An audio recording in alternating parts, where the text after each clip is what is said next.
Hi, welcome back to Academic Market Insights. I'm Dr. Russell Rhoads at the 2025 NCAA football champions, and I've been told it's 2025 because that was the season. I had a guy from Georgia years ago said, if you think it's this year, you need to call the school. And I'm thinking, well, if that's the most important thing about your university, then great for you. But yeah, IU had a great Monday night, and even the people up at, I don't know, it's that way from where I am, up north in Lafayette, you guys were kind of Hoosiers for a day. That's what I heard from my I was daughter. totally a Hoosier for the day. For the day. For the For the day. day, Mhm, absolutely. I love Indiana winning mhm. at the NCAA Men's Football Championship. I also loved all the red that was down in Miami. I thought very kindly because I assumed that a lot of those Reds were Kelly graduates. And as somebody who formerly worked at the Kelly School of Business, I fully support all of the alumni. And I was just so excited for Indiana. I'm also very much hoping that IU returns the favor and becomes Purdue fans for a day when Purdue goes to the NCAA finals for men's basketball. That will happen. I think Dr. Rowe and I can both agree that we are both happy that this is neither in football nor basketball Notre Dame's thing at the moment. Exactly. Yeah, two Indiana schools doing extremely well, and they're the two that we love. How's that? And we're allowed to love each other's schools, especially because I send them a check down up there, up there. Up I there. keep forgetting where I am. I'm south of Lafayette. When I'm in Chicago, I'm north of Lafayette. So there. So with all those pleasantries, we are going to talk about something else that happened this week. Yes. In the Japanese government bond market, there was actually somewhat, I'm not going to call it a flash crash because there was some orderly nature to it. In fact, I'll show that it was over about a 30-minute period on a chart in a few minutes. But it's being debated as to whether this was based on the fundamentals or was this what I like to refer to as a liquidity event. So the big question here is JGB sell-off? Wait, What? for our number one fan Oh, absolutely. who's So enjoying a wonderful afternoon at Fred's garage, enjoying her favorite waitress. I love it. What, my friend, Dr. Rowe, is liquidity? Liquidity is in the financial markets, it's the ability to get in and out of a stock or a bond in this case without moving the price too much. And one of the reasons you and I are doing this video right now, I'm going to teach liquidity in about 30 minutes for undergraduate investments class. But we both have agreed that teaching liquidity is just trying to get people to get a handle on the concept can be a little bit difficult.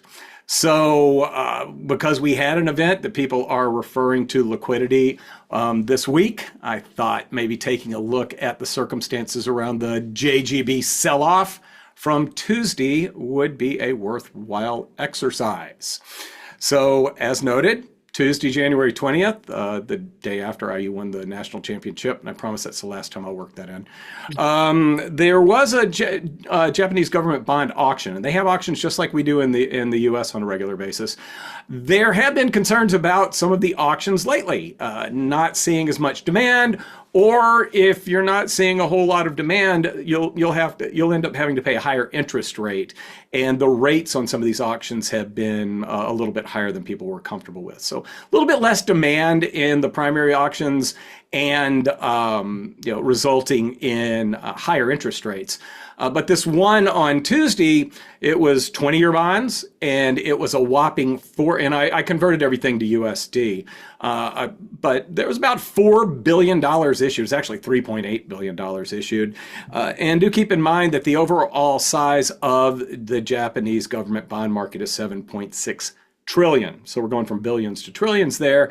And I'll show this on a chart on the next slide, but shortly after the results of that 20-year auction were announced, both the 30 and 40-year bonds came under pressure.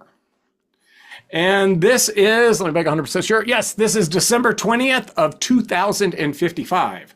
which sounds like a date from, when they remake Back to the Future or something. I was just going to say Back to the Future. And we have, we've actually passed the date that they were Well, and it's around. kind of, if you have the lower part, it looks kind of like the flux capacitor, the top It part of the flux capacitor. it kind of does, yeah. So what I've got here is I've got side-by-side charts, and this is kind of another teaching point. When bond prices go down, we see a corresponding move higher in yields. So the left chart that you're looking at is the price for the 30-year 30-year JGB, and the one on the right is the yield to maturity. And you can see they are the inverse of each other. Where we really are getting that, you can see where we've got these three large dark candles, which indicates that the market that the market closed much closer to the low than the high. In fact, closed right on the low, 10-minute periods in a row. So almost an hour. Oh. And then it finally bottomed out here. You can see that yields did exactly the opposite. They worked their way up. This is exactly what you would expect. This is a really dramatic move, but what really makes it a dramatic move was only about 280 million was traded in the 30 and 40-year bonds. I think in the 30s it was maybe 170, and in the 40s it was only $110 million to Holy make smokes. these drops occur. And in fact, you can see kind of the same thing here, and then opposite there. This is the March 20th of 2065. Quick math, I'd be 97 at that point. I just don't think I'm going to see the 2060s. But if I do, it'll be funny to see. It'll be interesting to see where the 30 and 40-year bonds are at that moment. Now, the big debate, and we know the World Economic Forum is going on this week. The big debate was this fundamentally justified or not? There probably was a justifiable adjustment within the Japanese government bond market because of some fundamental concerns. There's an election coming up. Both parties' proposals appear that they may be somewhat inflationary, so people are concerned about that. Inflation is terrible for the bond market. We've got everybody over on Davos on edge, waiting to see what the U.S. president may say, what the next move may be, etc. So if a market starts selling off and you're concerned about it, you may step out of the way and let the price move lower. In fact, one of the headlines about what happened in Japan on Tuesday said for about an hour or so, there was a buyer's strike. Well, that just means there weren't many bids to sell into.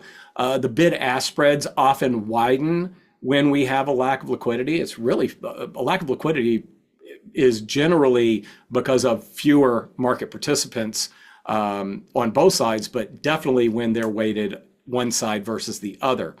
But what ends up happening is you get a feedback loop. Sells off, and you have it sells off, and you have some people that sell, and then makes another leg lower, and eventually sticking with your position becomes very, very difficult or almost untenable. And I think that's part of what happened over that hour and a half or so in Japan. There definitely was a feedback loop that continued to move the bonds lower. In fact, that just looks like, oh my gosh, oh my gosh, oh my gosh, in a row. Oh, it does. Yeah, you can, I mean, kind of, and I know a lot of academics aren't big fans of technical analysis. I like it because I really do feel like it gives you an idea as to what the consensus was going on in the market at certain times, especially candlestick charts like this, where you see not only did the price go down, but it closed near the low on each of those 10-minute periods. Yes, ma'am. Do you have a book that you would recommend on candlestick charting? Yes, I think a good introductory book on candlestick charting is Candlestick Charting for Dummies. And you're throwing a layup there because I wrote that. And I wrote the second edition. You're writing the third edition, which will be out in some time. One of the pieces of feedback I got on that book a long time ago was there's a gentleman named Steve Neeson who is he's like the king of candlesticks, kind of like Natenberg and volatility. Okay. And so I got to talk to him after I wrote that book, and he actually said to me that he thought it was a really good intro book before people dive into his books. And then if you look on Amazon, one of the feedbacks I got was, we really needed a more basic book than the Neeson book, but this is not it. That's So funny. I always thought that my first impression was, but Steve says it is, but whatever. So yeah, if you want to learn more about candlesticks, there are lots of ways to go about learning about candlesticks, but Candlestick Charting for Dummies, and one of the cool things about that book, and one of the big criticisms, is that we show when they aren't working and give you ideas to get out, as opposed to saying, here's a doji star, that means a sell, and leave it at that. It Right. means a sell, and here's how you know that it was a bad signal. So I was always I was pretty proud of that book, even though it's a for dummies book. So just in conclusion here, because really just wanted to stick on the liquidity part of this, and use it to highlight how liquidity can have a negative impact, or can exacerbate moves. The initial sell-off, it probably was a little bit justified. There's the lack of liquidity, lack of people willing to buy those longer dated bonds because they're concerned about inflation, and inflation is going to have a bigger impact on a 30-year bond than a 10-year bond. And one of the things that you want to keep in mind when you see these moves that get exacerbated that appear to be due to a lack of liquidity, at some point the price is going to move to where liquidity shows up in the marketplace, like right down here. Finally we started to get some buyers to come into the market. Right. Finally we got some we got a little bit more aggressive buyers on the 30-year than the 40-year. But you can start to see there's not really good volume data on the JGB market, but another thing that you like to see is you like to see really big volume meeting these sell-offs. And I'll bet you we started to see some decent volume here, especially because the low was much lower than where it closed during that candlestick.